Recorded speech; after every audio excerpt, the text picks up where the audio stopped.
of those sayings, walk before you can run before you can walk. I think I'm running instead of walking at the moment. But I feel like the aesthetics industry skipped that and went onto this pretty pink, oh my God, it's glamorous, rather than actually bringing it right back down to the ground and saying, what if this happens? What if that happens? I'd probably be even more controversial than that, because I totally get what you're saying. And I absolutely hate the divide, and I hate the distastefulness around the stone throwing. You shouldn't be doing this, you shouldn't be doing that.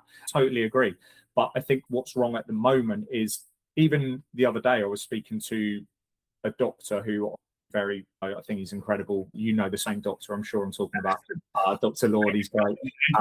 Yeah, and even when I was speaking to him and we were talking about training and qualifications and stuff, and he was saying that even now you can do the level 7 in 6 weeks. They're doing like a fast track level 7. It's like, wasn't the whole point of this training supposed to be, it was in-depth training that was supposed to bring, or how it's worded in a lot of the training academies, is to bring you in line with medics.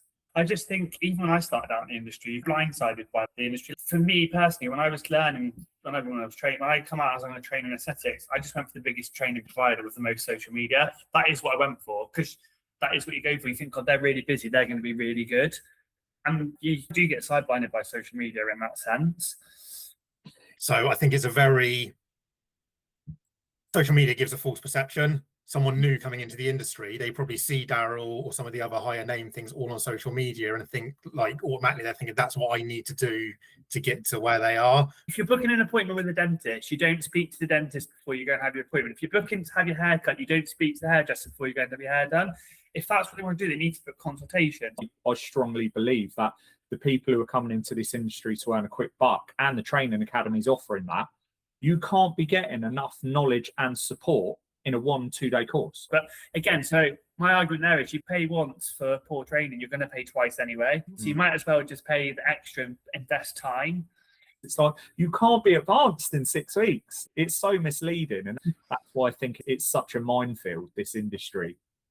That's why it needs regulation, though. I truly believe regulation is a good thing. It might look too good to be true, but come on, we're all old enough to know that if something looks too good to be true now, it generally is, isn't it? Like, why are you doing £100 training? And that to me is the moral compass. And if you have a moral compass, you'll fly in this industry. That's my outlook. But it's when you cut corners and think, I can save a bit of money here or there, that's when it goes wrong.